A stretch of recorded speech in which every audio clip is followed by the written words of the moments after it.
আসসালামু আলাইকুম। আজকে আপনাদের সাথে শেয়ার করছি একটা ডিমের বিস্কুট পিঠা। পিঠাটা তৈরি করতে আমার লাগছে ডিম, গুঁড়া দুধ হাফ কাপ, চিনি 1 কাপ, লবণ স্বাদ মতো, আর ডিমের সাইজ অনুযায়ী ময়দা লাগবে 2 থেকে 3 কাপ। তো প্রথমে আমি একটা বাটিতে 2টা ডিম নিয়ে সুন্দর করে হুইস্ক দিয়ে ফেটিয়ে নিচ্ছি। তারপরে এতে আমি চিনি যোগ করব। চিনি যোগ করে ভালোভাবে সেটা আমি হুইস্ক দিয়ে মিশিয়ে নিব যতক্ষণ না চিনিটা গলে যাচ্ছে। চিনিটা কিন্তু গলে যাওয়াটা খুব দরকার। চিনিটা যদি না গলে সে দানা দানা থাকলে সেখানে ডোটা কিন্তু ভালো হবে না। তারপর দিয়ে দিয়েছি লবণ, যদিও ভিডিওতে লবণটা ছবিটা বোঝা যাচ্ছে না। তারপর দিয়েছি গুঁড়া দুধ দিয়ে ভালোভাবে মিশিয়ে নিব। আমি অল্প অল্প করে ময়দাটা দিব।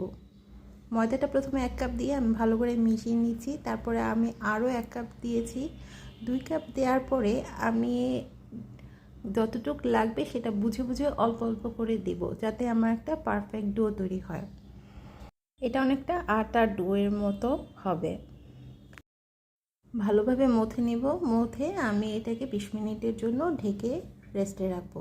20 মিনিট পর ডোটাকে আমি আবার একটু মথে নিয়ে 4টা ভাগ করে নিব।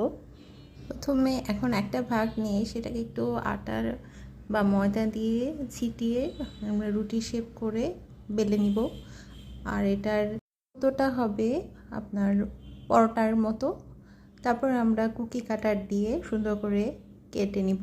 এছাড়াও বিভিন্ন নকশাদার করে ডিজাইন করা যায়, আপনাদের পছন্দ মতো করে সবাই বানিয়ে নিতে পারবেন।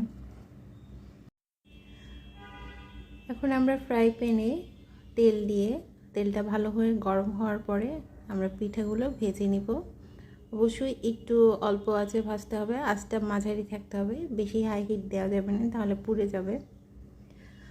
আমি আর কিছু শিমফুলের করেছিলাম, সেগুলো এখন একে একে ভেজে নিচ্ছি।